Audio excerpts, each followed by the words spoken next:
Sveicināti! Mēs šodien atkal tiekamies Dzīvības koka interneta tiešraidē.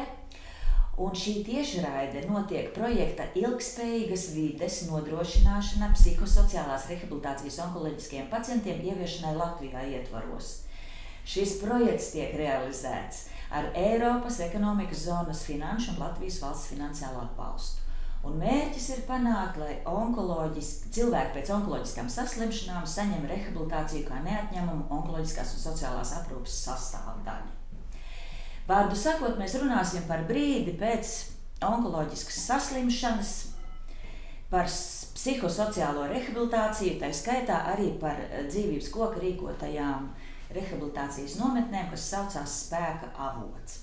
Bet vispirms es jūs gribu iepazīstināt šodien ar mūsu viešņām. Mums ir Dace Baltiņa, onkoloģe, Dace Kraveca, psihoterapeite, un es Dace Bonāte, Nacionālā teātra aktrise. Mēs esam 3 Daces, tad nu sāksim sarunu.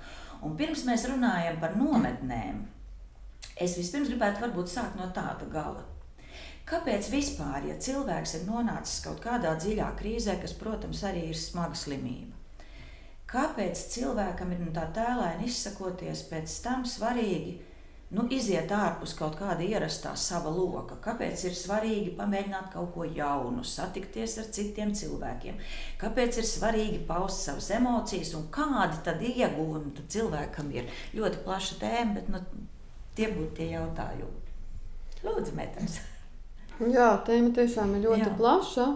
Bet pirmais jau ir tas, ka vajag ne tikai pēc kaut kas ir noticis, bet īstenībā jau tajā brīdī, kad cilvēks jūt, ka viņš jau ir krīzē, ka viņš jau ir noticis, vai tā ir saslimšana, vai tas ir kaut kāds zaudējums ļoti liels, kad cilvēks jūt, ka viņš ir krīzē. Jau tad īstenībā ir svarīgi meklēt palīdzību un iziet ārpus.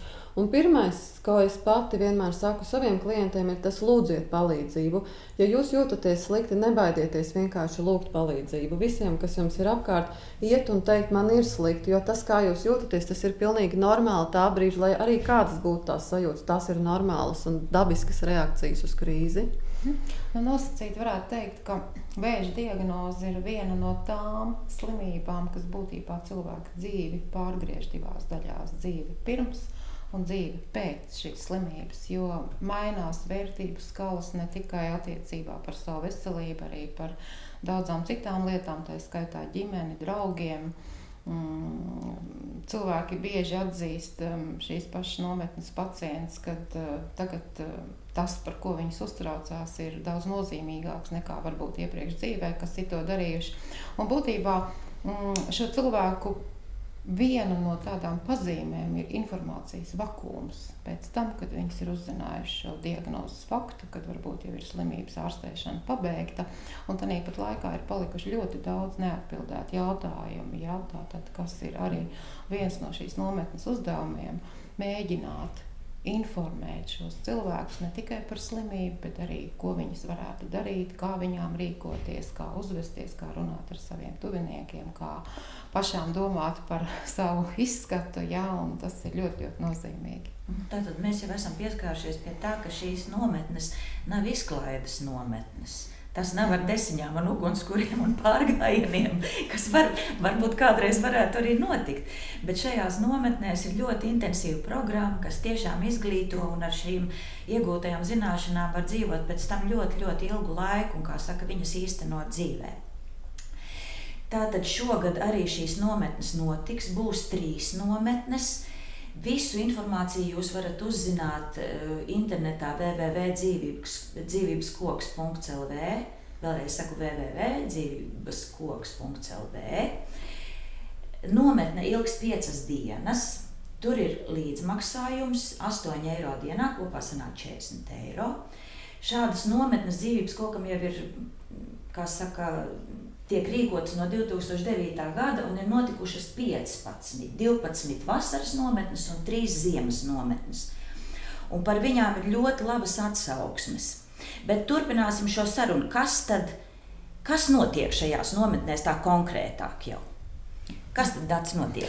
Es esmu piedalījusies visās šajās nometnēs, un tā kā es esmu ārsts, onkologs, tad es pamatā runāju par slimību, kā izprast savus izrakstus, jo tā ir ļoti liela problēma. Bieži vien cilvēks varbūt gadiem dzīvo baidīdamies vai nepareizi interpretēdams to, kas tur ir uzrakstīts. Jā. Mēs runājam par šīs slimības dažādiem negatīviem aspektiem, ko tas atstāja cilvēka dzīvē, un risinām, kā to var palīdzēt, sākot ar ēšanu, sākot ar to, ko drīkst, ko nedrīkst.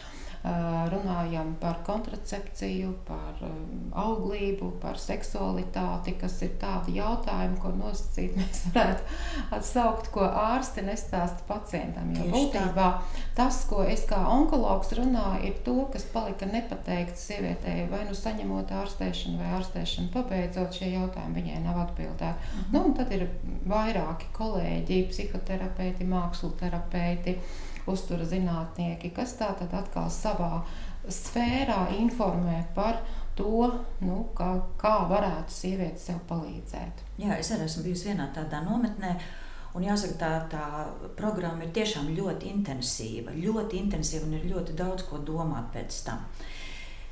Man būtu tāds jautājums, es aizbraucu uz tādu, pirmkārt, kā man saņemties, ja es esmu dziļā depresijā, pēc tās beidzās ārstēšana, es tagad iznāku ārā, man ir daudz dažādu problēmu, gan ārstēšanas problēmu, gan dažādu seku problēmu, ja?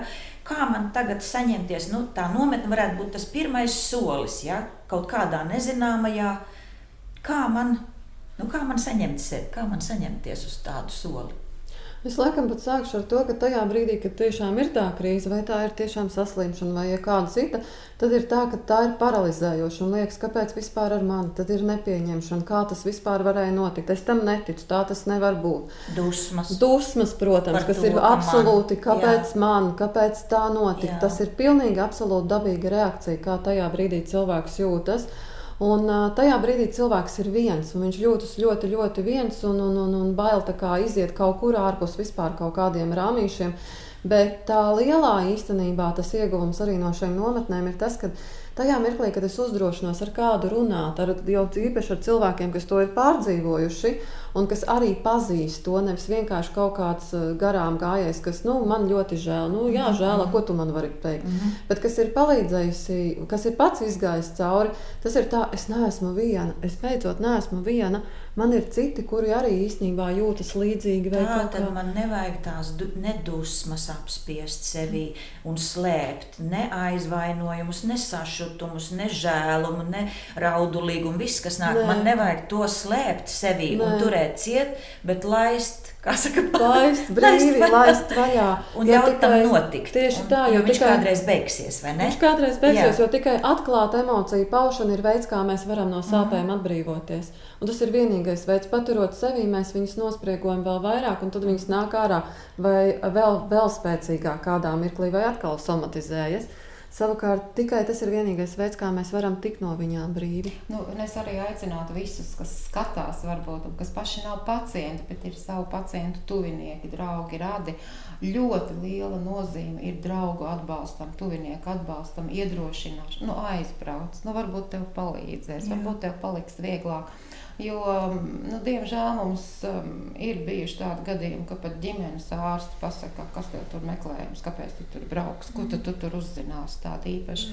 Un tādēļ es tiešām gribētu teikt, varbūt mēs nometnē ar laiku varētu, ka mēs to pēdējo dienu veltīt, kad atbrauc kāds no tuviniekiem, un tad mēs izrunājam vēl daudzas lietas, kur ir kopā iespējams, ka tas ir vēl viens veids, kā tuvināties, kā padarīt šo lietu mazāk tabū, kā viņi ir līdz šim.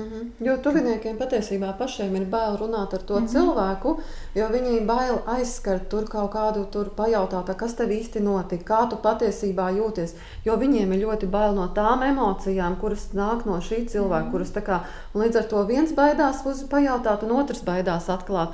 Un tad tur tā situācija neviens ne otrs īsti, bet nav jābaidās no emocijām.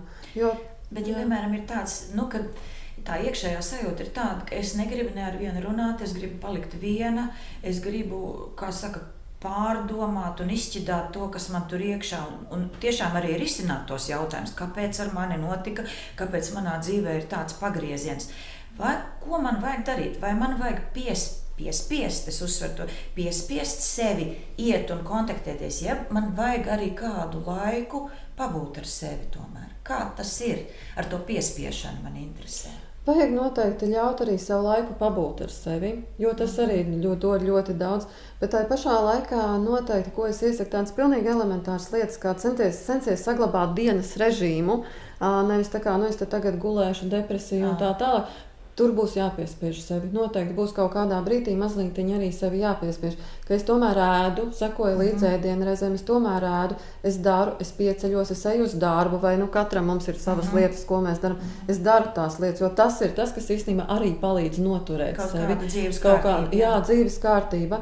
Un ja ir kaut kādas lietas, kas īpaši, teiksim, patīk, hobija vai aizraušanās, ļauties vienkārši to darīt, vai tā ir mūzika, vai jebkas tas arī būtu, ļaut sev mazliet tā kā arī palutināt, tā kā iziet. Kā es varu pazīt, ja man, piemēram, gribās tikai gulēt, kā es varu zināt, vai man ir depresija, ja es esmu vienkārši nogurusi? Kā es to varu zināt? Kā to var zināt, vai tā ir depresija? Kā es to varu atšķirt, vai man vajag lūgt palīdzību, ja man vienkārši liekas, ka man vajag atpūsties un mūžīgi atpūsties? Tad droši vien, ka tas nav tikai nogurums, ja tas ir tāds sajūta, ka viss man nekas vairs neinteresē, man viss ir vienalga, neko negribu, viss, tad tas nav nogurums. Tas vēl vairs nav nogurums, tas jau ir depresīvas pazīmes principā. Man patīk, kolēģi pieminēja par to dienas kārtību. Jāsaka, šīs nometnes, kā jau Dats teica, ir ļoti intensīvas. Tas nav tā, ka tur atbrauc cilvēki, labi paēst un kārtīgi izgulēties. Jo celšanās no rītiem ir agri, tad ir rīta vingrošana, tad ir brokas, tad ir nodarbības. Mums ir gadījies, kad atbrauc pacients un ir pat tā savā ziņā izbrīnītas, ka viņām te visu laiku kaut kas ir jādara, ja? Ka viņas bija domājuši, ka viņas te nāks un atpūtīsies. Un tādēļ es uzskatu, ka arī tas noteikti palīdzēs lielai daļai, kas saņemties un ka to dienu var ļoti labi strukturēt. Tikko ienācis jautājums, interesants jautājums. Kur iespējams saņemt psihologa konsultāciju pāriem, vēlams par minimālu samaksu, jo privātus psihologa apmeklējumus atļauties nevaru? Larisa, 47 gadi. Vīram onkoloģiska saslimšana.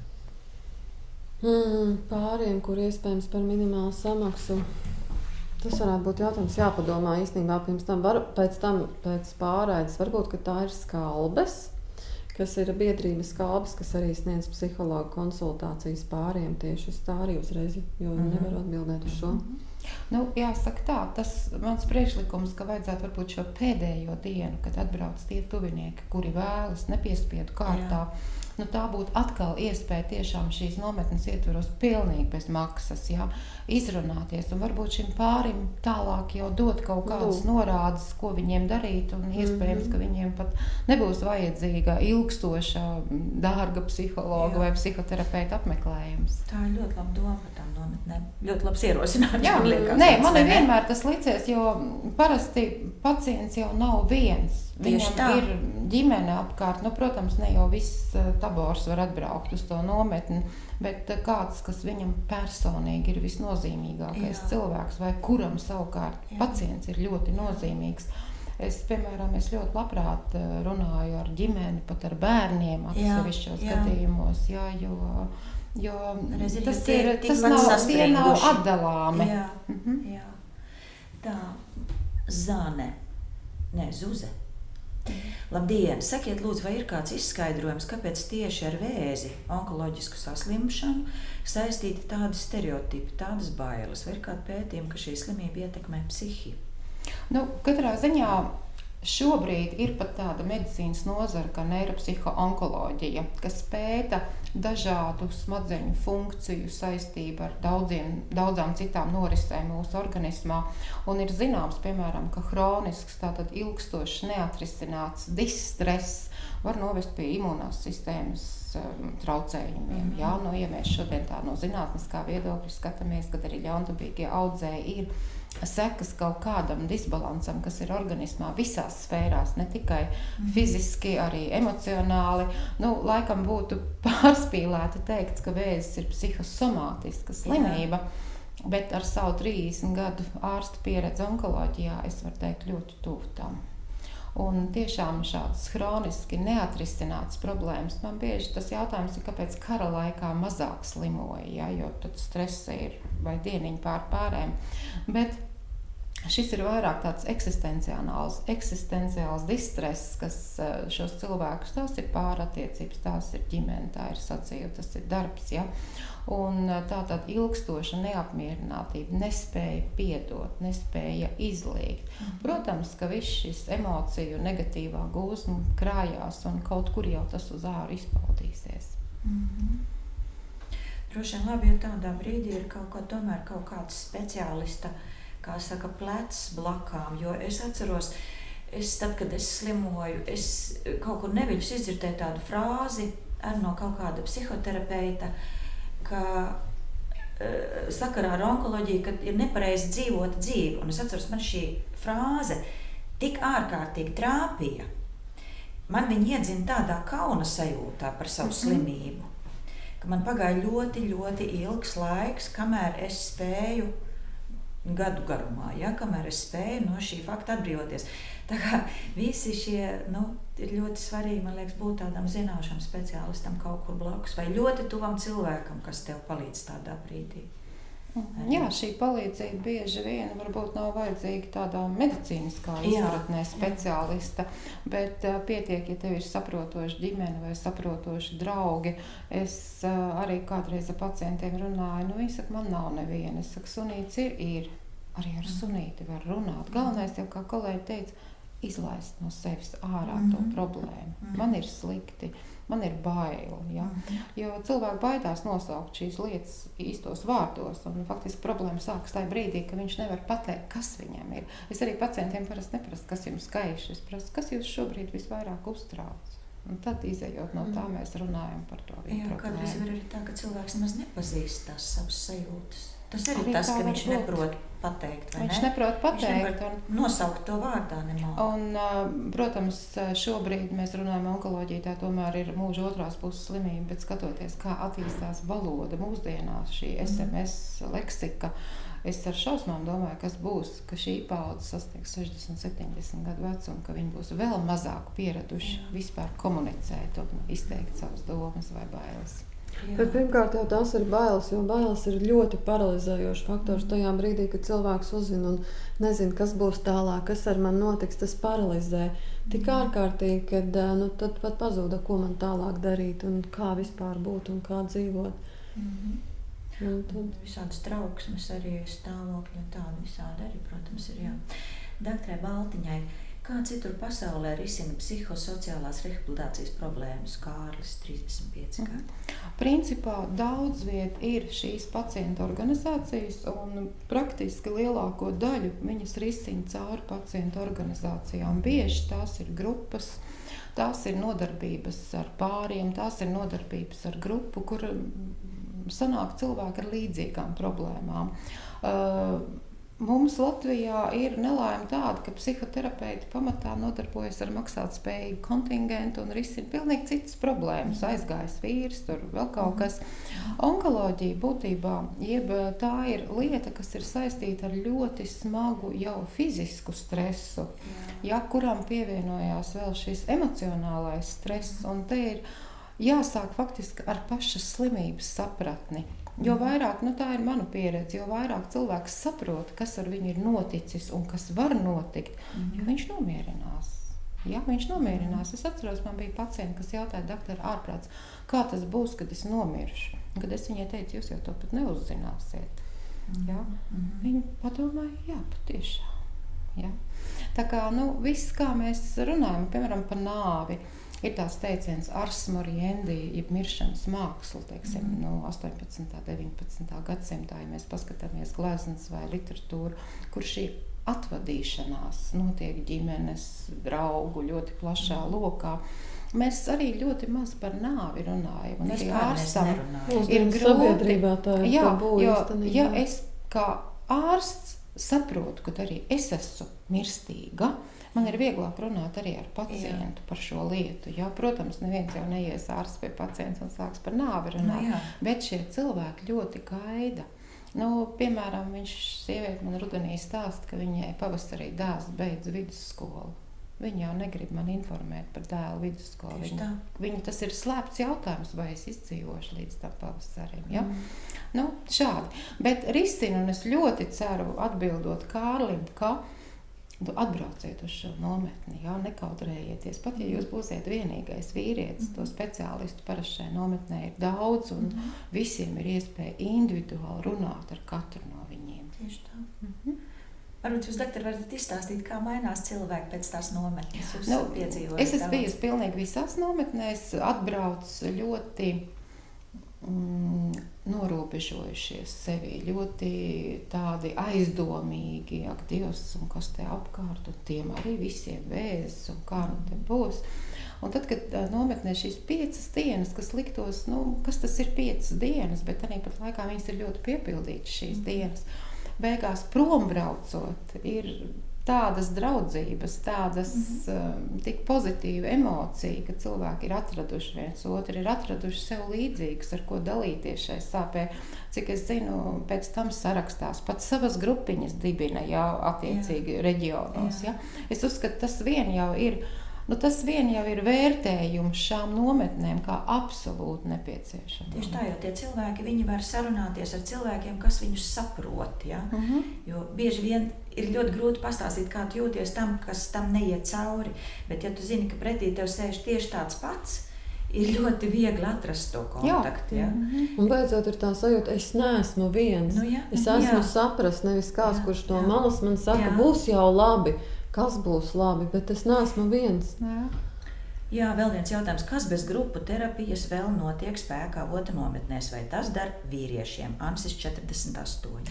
Es varu uzreiz pateikt, pilnīgi noteikti dar vīriešiem, un arī tajās nometnēs, kur mums ir bijuši. Jāsaka, vīrieši ļoti organizē sievietes. Protams. Jo vīrieši klātbūtnē arī šīs sievietes padara sievišķīgākas, viņas vairāk par sevi piedomā, jo ir šis vīrietis, un vīrietis nekadā gadījumā nejutīsies tā kā nomalnieks, kā vienīgais varbūt pārstāvs. Kādreiz mums ir 2, 3 bijuši.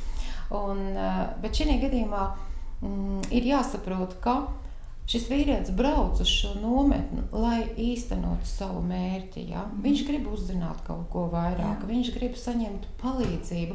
Dažkārt jau nevajag, ka viņam tur jāiet pēc tam mēnešiem pie psihoterapeita. Varbūt viņam tiek parādīts virziens, un viņš pats var tikt ar savām lietām vai saprast, kāpēc viņš tā domāja visu laiku. Jā, un tas nedraud arī ar kaut kādām tādām intīmām publiskām atklāsmēm, ka viņam kaut kas ir, kā te rakstīts, grupu terapijās kaut kas jāstāst par sevi. Tā nav, no tā nav jābīstās. Tā nav jābīstās, jo mums ir arī, ne visās nometnēs ir bijuši seksopatologi, jo šīs problēmas ir kā vīriešiem, tā sievietēm. Ja tikai katram mazliet savādāks. Un nebūs tā, ka visi izšķitās tagad viena vīrieša problēmas, sieviešu klātbūtnē. Tā nenotiek. Un es arī vēl gribētu piebilst, ka jebkura grupu terapija īstenībā norit drošā vidē, un katrs ir aicināts atklāties, cik daudz viņš vēlas, un stāstīt tikai tik daudz, cik viņš ir gatavs. Un netiek prasīts nekas vairāk vai kaut kas tur, kur cilvēks nav gatavs, kur atklāties un par ko iet tālāk. Vēl viens jautājums. Māma vienmēr ir bijusi stipra, bet tagad pēc operācijas viņa ir gandrīz sabrukusi. Ko darīt mums bērniem? Viņa negrib pieņemt palīdzību un arī par nometni negrib nedzirdēt. Kā pārliecināt, ka jātiek ārā no čaulas? Dita, Rīgā. Jā, tas ir ļoti grūts un smags brīdis gan pašam, tam slimniekam, gan arī cilvēkiem, kas ir blakus. Un tas pamatlietas īstenībā, ko es varu teikt, ir, kad vienkārši pat ja tas cilvēks nelūdz, un viņš saka, ka negribu nevienu, ejiet visi projām, man nevienu nevajag, vienkārši neuzkrītoši esiet blakām. Pat ja viņš sūta prom un saka tur un vienalga kā, pirmkārt nevajag noteikti uztvert nevienu lietu personiski, arī ja kaut kas tiek teikts dusmās, kaut kādā aizvainojumā, naidā, neuztveriet neko personiski, jo tās ir cilvēku iekšējās sāpes, bet tās nav vērstas pret šo tuvinieku vai draugu, vienalga, kas ir blakām tajā brīdī. Vienkārši esiet blakām un piedāvājiet un sakiet, ka ja kas tu zini, es šeit esmu un es vienmēr būšu tev blakām un tu varēsi piezvanīt, tu varēsi man parunāties. Tad, kad tu būsi gatavs, es būšu gatavs tevi uzklausīt. Un tas ir īstenībā pirmais solis. Un tad ir tās emocijas, un vajag ļaut tam cilvēkam nevis apklusināt, kad cilvēks sāk raudāt vai kad cilvēks sāk žēloties. Nevajag apklusināt, bet vienkārši teikt, es esmu gatavs uzklausīt tevi. Jo kā jau mēs te arī runājam, kad emocijām ir jāļauj brīvību. Un tas pacients kā klients, tas cilvēks kā reiz novērtē to, ja viņam ļauj runāt, ļauj justies tā, kā viņš jūtās. Jo tās ir dabīgas reakcijas, un par to nav jākaunās, un no tā nav jābaidās arī bērniem. Jo bieži vien, ko es pati esmu redzējusi un sastapusies, kad tajā brīdī, ja cilvēks sāk runāt par nāvi, tuvinieki uzreiz nobaidās. Nē, ko tu runā, tu vēl 100 gadus dzīvosi. Bet īstenībā tai cilvēkam ir ļoti svarīgi par to izrunāties. Patiesi izrunāties. Nevis, ka viņi māna, jo to jau ļoti sajūt. Jā, jo viens ir varbūt, ka viņam tas pat nav tas nebūtu nav tas, kas ar viņu notiks šobrīd, bet viņam jebkurā gadījumā ir bailes, ar kuram viņam gribās tikt galā. Bet, ja ļaujot viņam izrunāties, arī tās bailes mazinās, jo viņas jau ir izrunātas. Un pat, ja tās ir tas ir skaidrs, ka gala rezultāts ir tāds, tas vēl jau vairāk cilvēkam dod tādu mieru, vienkārši ļaujiet viņam runāt arī par nāvi. Ja šī gadījumā par šo konkrēto vēstuli, nepārprotam, mamma šobrīd ir nolieguma fāzē. Viņa noliedz visu, gan savu slimību, gan bērnu mīlestību. Un vienīgais, ko es varu teikt, kas tiešām palīdz, ja bērni biežāk mammai teikt, mammu, es tevi tik ļoti mīlu, ja? Jo būtībā tas ļautu viņai saņemties. Man taču kaut kas ir jādara, man bērni tik ļoti mīlu. Man tā liktos kā mammai. Pilnīgi piekrīt. Kur atrast ārstus, kas izskaidrotu slimību? Līdz šim tā arī neesmu sapratis, kas īsti man ir, cik nopietni. Jautāju, bet cilvēcīgas atbildes nav. Anatolijas 65 gadu Rīgā. Tas ir viens no mūsu nometnes, es kā onkologs, kas piedalos, tas ir mans pirmais un pamatu uzdevums izstāstīt par to, kas tas ir, kas ir rakstīts izrakstā, jo bieži cilvēki nesaprot. Viņi izdomā kaut ko savu interpretāciju, tur cipariem, burtiem, termini. Un būtībā neatkarīgi no jūsu diagnozes daudzas lietas onkoloģijā mēs apzīmējam kopīgi. Un tātad, izmantojiet šo iespēju, jo šogad visās 3 nometnēs es par to runāšu. Jā, varēsiet arī uzdot jautājumus. Pēc tam nāk cilvēki individuāli. Vienam ir tāda diagnoze, vienam ir mazliet savādāk, un nianses, protams, atšķirās. Bet es atļaušos atgādināt nometņu datumus. Šogad nometnes ir no 29. jūnija līdz 4. jūlijam, no 20. līdz 25. jūlijam un no 10. līdz 15. augustam. Tātad 3 nometnes, vēl ir brīvas vietas, lūdzu piesakieties, nenožēlosiet. Vēl viens jautājums. Man reizēm šķiet, ka rehabilitācija būtu vajadzīga arī tuviniekiem, ne tikai pacientam. Vai to arī kaut kur organizē? Pēteris, slima sieva jau gandrīz 6 gadi. Ļoti, ļoti aktuāls jautājums. Ja? Es domāju, ka varbūt tāds iniciālais ceļš būtu, ka mēs tiešām mēģinātu šai nometnes pēdējā dienā uzaicināt vai vismaz informēt šos cilvēkus, ka ja viņiem ir tuvinieki, kuri vēlas uzdot jautājumu, ja mēs tur būsim visi tie speciālisti uz vietas, viņi var atbraukt vai arī jebkurā citā nometnes dienā var atbraukt un uzdot jautājumus. Es domāju, tas ir tikai labi, lai nav tā, ka nometne tas ir tikai man, tikuši no manas vaļā, tagad drusciņi atpūtīsies. Būtībā piederīgiem dažkārt šī problēma ir vēl smagāka nekā pašam slimniekam. Un tas, es domāju, tā kā nometnē mums ir gan ārsti, gan psihoterapeiti, gan sociālie darbinieki, kas arī kādreiz ir tīri šādi jautājumi jārisina. Un arī bērniem droši vien šie jautājumi ir ļoti smagi. Jā. Tātad vēlreiz ļoti gaidām jūs nometnēs. Un ticiet, ir vērts pamēģināt, ir vērts spērt šo soli, kā liekas nezināmajā, bet beigās pēc tām 5 dienām atgriezties savās mājās jau, es teikšu, citādākiem, ar kaut kādu tādu, ar daudz draugiem, kas paliek uz ilgu laiku, un ar kaut kādu, ne par velti šī nometne saucas spēka avots, tas tiešām ir spēka avots. Un tur jūs satiksiet gan brīnišķīgus cilvēkus, brīnišķīgus speciālistus. Un galu galā iepazīsties arī ar jaunām vietām Latvijā. Paldies jums, meitenes, kā nācāt. Un gaidīsim.